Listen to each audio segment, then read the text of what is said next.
jaga baik-baik, dandani kapalmu, fa innal bahra amiq, karena sesungguhnya lautan ini sangat dalam. Satu bahasa yang indah dari tamsil terhadap kehidupan. Perbaiki kapalmu karena lautan ini sangat dalam. Artinya jaga baik-baik hatimu, pelihara iman dan keyakinanmu, karena hidup ini bagaikan gelombang lautan. Assalamualaikum warahmatullahi wabarakatuh. Waalaikumsalam warahmatullahi wabarakatuh. Bismillahirrahmanirrahim. Alhamdulillahi rabbil alamin. Wassalatu wassalamu ala ashrafil anbiya'i wal mursalin wa ala alihi wa ashabihil mujahidin at-tahirin, amma ba'du. Bersabda Rasulullah sallallahu alaihi wasallam, "Iza sarratka hasanatuka wa sa'atka sayyi'atuka fa anta mu'min." Apabila perbuatanmu yang baik menyebabkan engkau bahagia, apabila perbuatanmu yang baik menyebabkan engkau gembira, dan perbuatanmu yang jahat menyebabkan engkau jadi susah, itulah tanda bahwa di hatimu masih ada iman. Artinya, belum tentu orang yang berbuat baik merasa bahagia dengan kebaikan yang dikerjakannya. Dan tidak selamanya orang yang berbuat jahat sanggup menyesali perbuatan jahatnya. Oleh karenanya, apabila iman masih ada, apabila hati masih hidup, perbuatan yang baik menyebabkan orang gembira, perbuatan yang jahat menyebabkan orang susah dan gelisah hatinya. Ini mengandung pelajaran. Sekali kita berbuat baik, jangan sekali-kali menyesali kebaikan itu. Sebaliknya, satu kali kita melakukan kesalahan, hendaknya selalu menyesalinya. Kadang-kadang dalam kehidupan, karena orang tempat kita berbuat baik itu rupanya membalas air susu dengan air tuba, kita lalu menyesali kebaikan. Lahirlah kata-kata, nyesal saya nolong dia. Ibarat pepatah katanya, nolong anjing kejepit. Waktu kejepit setengah mati kita tolongin, begitu selesai dia dari kejepitnya, malah kita digigitnya. Saudara hadirin yang saya muliakan, dalam kehidupan sehari-hari barangkali ini kena filsafat yang disebut dorong mobil mogok. Ketika mobil mogok setengah mati kita dorong, begitu mesin hidup ditinggalkannya kita di belakang. Sesungguhnya perbuatan kita yang baik tidak harus disesali, karena disesali atau tidak, toh perbuatan itu sudah kita lakukan. Dan penyesalan atas segala kebaikan hanya akan mengurangi nilai pahala kebaikan itu sendiri. Berbahagialah apabila berbuat baik, walaupun orang yang kita melakukan kebaikan membalasnya dengan kejahatan.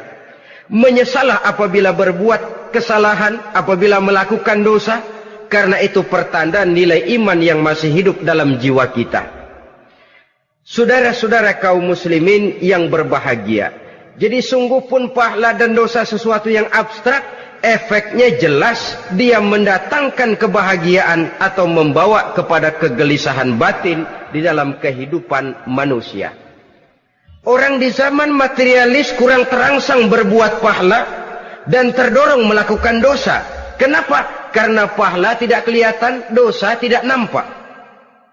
Kalau pahala kelihatan, barangkali nggak kuat kita mikul pahala. Kalau dosa benjol, umpama tiap bikin dosa palanya benjol, barangkali sudah nggak karu-karuan kepala kita.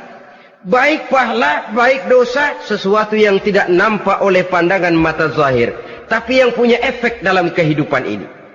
Orang yang banyak pahalanya dengan orang yang banyak dosanya, kalau dia berjalan barangkali sulit kita membedakan. Tapi efeknya dalam kehidupan ini jelas adanya.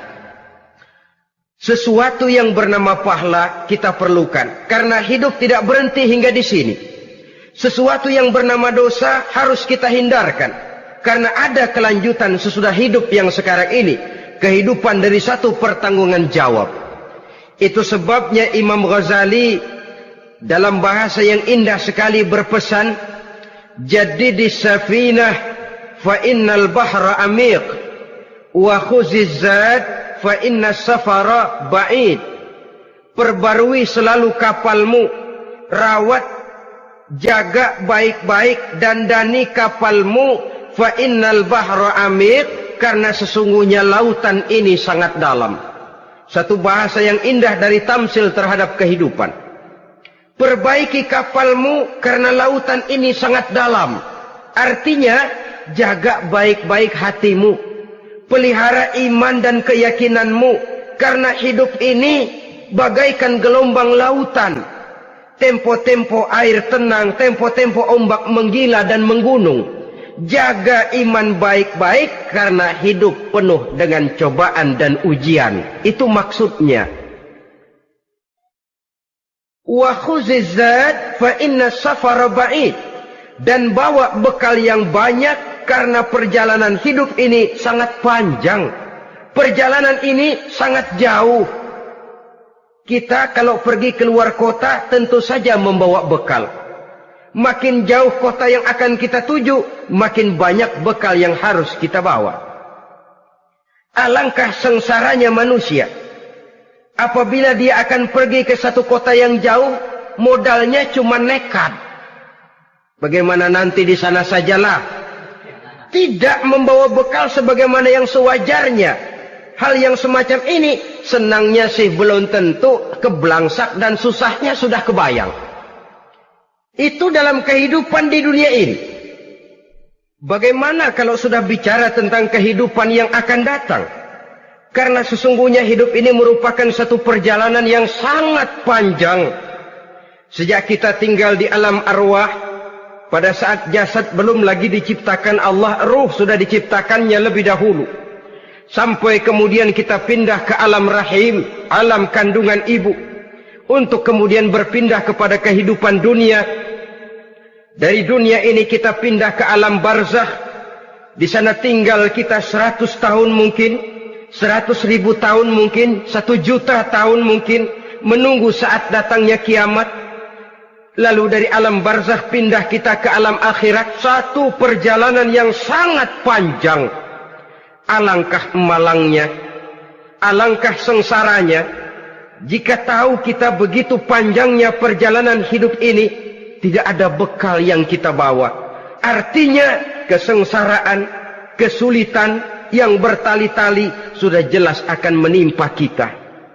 Kalau pergi kita keluar kota membawa bekal uang, membawa bekal makanan, apa bekal yang mesti kita bawa? Apabila kita kembali ke alam barzakh, kembali ke alam kubur, berkumpul di padang mahsyar di akhirat nanti, nasi yang mau kita bawa, uang yang mau kita bawa, tentu tidak lagi. Karena kehidupan materialis selesai di atas liang lahat. Bila masuk kita ke liang lahat, disitulah pahala dan dosa memegang peranan yang sangat penting. Maka pada pertemuan malam ini, kita akan bicara tentang pahala dan dosa itu. Saudara-saudara kaum muslimin rahimakumullah.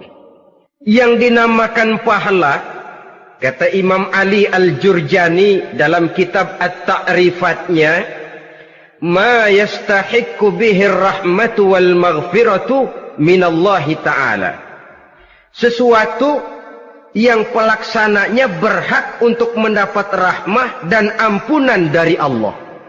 Dengan kata lain, nilai pahala adalah akibat dari perbuatan-perbuatan di dalam melaksanakan perintah dan anjuran yang ada di dalam kehidupan agama. Apabila perintah dan anjuran kita laksanakan, nilai pahala itu lalu datang. Nah, nilai pahala dalam Islam, menurut konsepsi Quran, Allah menjelaskan, man jaa bil hasanati falahu asyru amsalihha. Barang siapa yang datang membawa satu kebajikan, barang siapa yang melaksanakan satu kebaikan, maka dia akan mendapat balasan 10 kali dari kebaikan yang dikerjakannya. 10 kali ini pun masih dilipat gandakan dengan 7. 7 ini pun masih dikalikan 100. Dan itu pun masih ditambah dengan pernyataan wallahu yudha'ifu liman yasha. Allah masih akan melipat gandakan perbuatan baik seseorang yang dikehendakinya. Itulah nikmatnya dalam Islam. Tetapi sebaliknya, wa man jaa bisayyi'ati fala yujza illa mislaha. Barang siapa yang melakukan satu kejahatan, dia tidak akan mendapat balasan kecuali sesuai dengan kejahatan yang dikerjakannya. Alangkah rahman dan rahimnya Allah. Orang yang berbuat baik dibalas 10, dikali 7, dikali 100, masih dilipat gandakan pula. Tapi orang yang berbuat jahat tidak akan mendapat balasan kecuali sesuai dengan kejahatan yang dikerjakannya. Ini kan beda dengan sifat kita manusia. Kita ini kadang-kadang kalau dijitak membalasnya mukul. Tapi kalau orang berbuat baik kepada kita, kita enggan untuk berbuat baik kepada orang tadi. Allah tidak mengajarkan begitu. Satu kebaikan berbalas 10. Satu kejahatan berbalas dengan satu kejahatan. Maha Rahman dan Rahim Allah. Bahkan dalam Islam, niat berbuat baik saja mendapat pahala. Sedangkan niat berbuat jahat belum ditulis merupakan satu dosa sampai kejahatan itu dikerjakan oleh orang yang niat tadi. Umpamanya, saudara niat, nanti malam giliran pengajian saya mau hadir di majelis taklim. Pas datang waktu malam, hujan turun sangat lebat. Saudara berhalangan datang ke majelis taklim, saudara sudah mendapat pahala niat. Tapi saudara niat, nanti malam kalau turun hujan, saya mau bongkar rumahnya si fulan, saya mau curi seluruh harta bendanya. Ternyata malam saudara tidak mengerjakan perbuatan itu belum ditulis dosa sampai perbuatan itu benar-benar dikerjakan. Tapi lalu jangan macam-macam. Kalau begitu niat aja yang baik, biar nggak usah dikerjain. Niat aja pengen ngaji walaupun tidak ada niatan untuk ngaji. Allah lebih tahu tentang apa yang terdetik di dalam hati sanubari kita. Itulah sebabnya sangat dianjurkan orang untuk melakukan segala macam kebajikan. Dan dianjurkan orang menjauhkan segala macam bentuk kejahatan. Karena dia akan berefek melahirkan dosa dan pahala. Dosa dan pahala itulah alat untuk memperoleh kebahagiaan di alam kubur, di padang mahsyar, sampai di akhirat nanti. Di dunia ini mungkin segalanya bisa kita beli dengan yang namanya uang. Keamanan kita bisa menyewa petugas untuk menjaga rumah kita. Kendaraan yang mewah bisa kita beli. Udara yang sejuk bisa kita ciptakan. Siapa banyak uang, dia raja. Mungkin itu di dunia. Tapi bisa apa uang kalau kita sudah masuk ke alam kubur? Bisakah munkar nakir kita sogok? Udah karkir, jangan nanya nih, cepet. Bisakah malaikat azab menyingkir dengan uang semir? Ternyata tidak. Untuk memperoleh kebahagiaan di sana, nilai pahala. Kesengsaraan akan kita dapat kalau kita banyak menumpuk dosa. Oleh karena itu jangan beranggapan, pahala nggak kelihatan, dosa juga nggak kelihatan, biarin saja. Yang tidak kelihatan ini pada waktunya akan memegang peranan yang sangat penting. Tapi tidak cuma untuk menghadapi hidup di situ, kita lalu harus berbuat baik dan meninggalkan yang jahat. Terutama juga di dunia ini. Toh pepatah bilang gajah mati meninggalkan gading, harimau mati meninggalkan belang. Apa yang akan kita tinggalkan setelah kita mati? Kita ingin jasad kita boleh hancur terkubur tanah, tapi nama kita ingin hidup terus, dikenang orang 100, 1000, bahkan 1.000.000 tahun yang akan datang. Ditulis orang dengan tinta emas dalam sejarah, tercatat kita sebagai orang baik-baik. Saudara-saudara kaum muslimin rahimakumullah. Lalu perbuatan apa yang bisa mendatangkan pahala itu? Saudara-saudara, semua perbuatan yang diperintah dan dianjurkan oleh Allah, yang dikerjakan dengan ikhlas hanya untuk mencapai ridho Allah, mendatangkan pahala. Kadang-kadang menurut pendapat kita remeh, tapi nilainya di sisi Allah besar. Itu pahala. Menghitung pahala itu hak prerogatif Allah. Perbuatan yang ringan Allah mau berikan ganjaran yang besar, itu urusan Allah.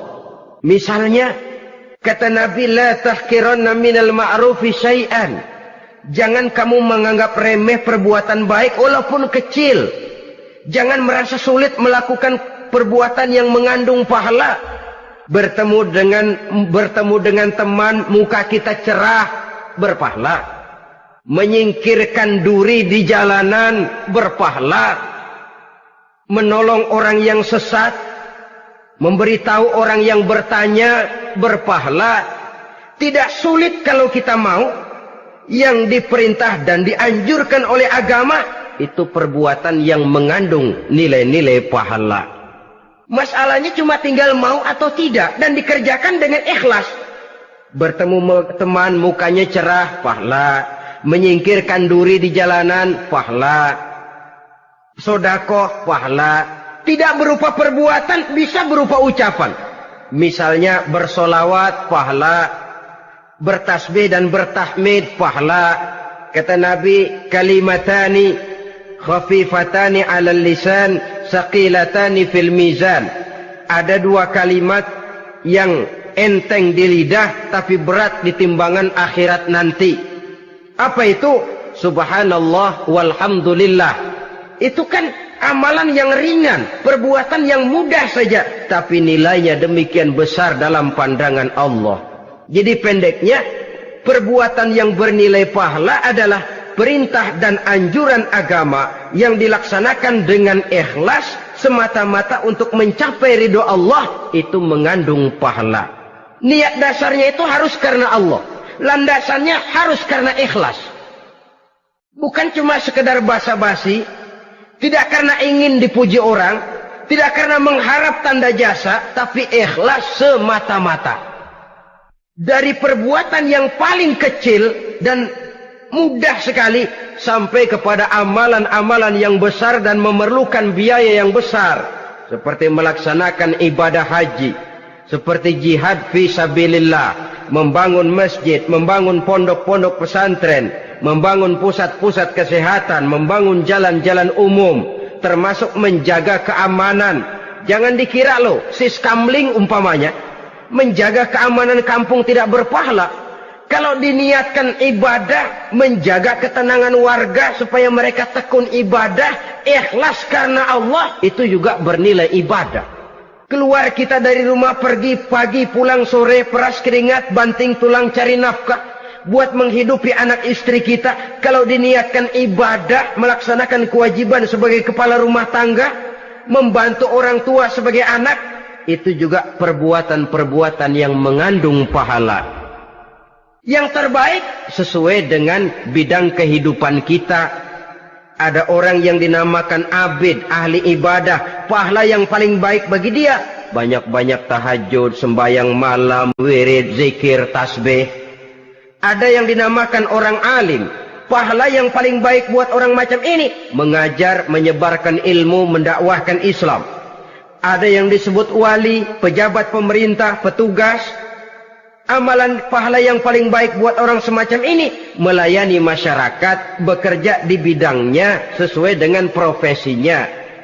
Saudara hadirin yang saya hormati, jadi dengan demikian, perbuatan-perbuatan yang mengandung nilai-nilai pahala ini, bisa perbuatan yang menurut kita kecil namun punya nilai besar. Apalagi perbuatan besar dengan biaya yang besar, tentu makin besar juga pahala yang disediakan oleh Allah Subhanahu wa ta'ala. Oleh karenanya, kalau kita bercermin dari ayat Quran, hidup ini kesempatan untuk berbuat baik. Huwallazi khalaqal mauta wal hayata liyabluwakum ayyukum ahsanu amala. Dialah Allah, Tuhan yang telah memberikan hidup dan mati kepadamu, untuk menguji kamu, siapa di antara kamu yang paling baik amal perbuatannya. Jadi tidak saya rinci, tapi cukuplah satu penjelasan global. Perbuatan yang berpahala adalah perbuatan melaksanakan perintah Allah atau anjuran Allah dengan dasar ikhlas, dengan tujuan untuk mencapai ridho Allah semata-mata. Lalu apa perbuatan yang mengakibatkan dosa itu? Saudara-saudara, dosa lahir akibat melakukan larangan Allah atau mengerjakan yang dicelaknya. Nah, para ulama ada yang membagi dosa itu menjadi dua bagian. Ada dosa-dosa kecil, ada dosa-dosa besar. Tetapi sebenarnya ditinjau dari segi hakikatnya, kalau sudah melakukan satu kesalahan yang mengakibatkan dosa, jangan dilihat besar dan kecilnya, tapi kepada siapa dosa itu kita kerjakan. Sebab kalau dosa kita anggap satu yang kecil, orang akan terangsang untuk mengerjakan yang kecil-kecil saja. Sehingga dengan demikian, yang kecil pun akan menjadi besar kalau ditumpuk-tumpuk. Sedangkan yang besar bisa saja menjadi kecil kalau selalu diiringi dengan permohonan ampun kepada Allah. Itu sebabnya para ulama sufi, orang-orang tasawuf mengatakan, la saghair ma'al istimrar wala kabair ma'al istighfar. Tidak ada dosa yang kecil kalau dikerjakan terus-menerus, dan tidak ada dosa yang besar kalau digempur tiap saat dengan perbuatan istighfar atau memohon ampun kepada Allah Subhanahu wa taala. Cuma saja pada umumnya, karena dosa-dosa kecil itu lebih mudah taubatnya, dan ada janji Nabi, barang siapa yang meninggalkan dosa-dosa besar akan diampuni dosa-dosanya yang kecil-kecil. Oleh karena itu, pada kesempatan ini kita akan juga bicarakan apa saja yang termasuk klasifikasi dosa-dosa besar, dengan harapan kita bisa menjaga diri, menyelamatkan diri, jangan sampai terjatuh ke dalam dosa-dosa yang besar tadi. Tetapi bukan berarti kita harus terangsang melakukan dosa-dosa yang kecil. Ah, biarin kecil ini, tobatnya gampang. Ah, dosa kelas teri. Ah, dosa itu kan tidak kelihatan. Lalu terangsang melakukan perbuatan dosa-dosa walaupun kecil. Kalau berlarut terus-menerus, dia akan tumbuh menjadi dosa yang besar.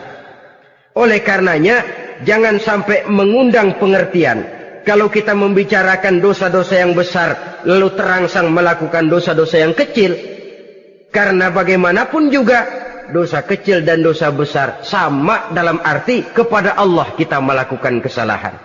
Dan dosa yang kecil pun kalau bertumpuk, dia akan menjadi banyak.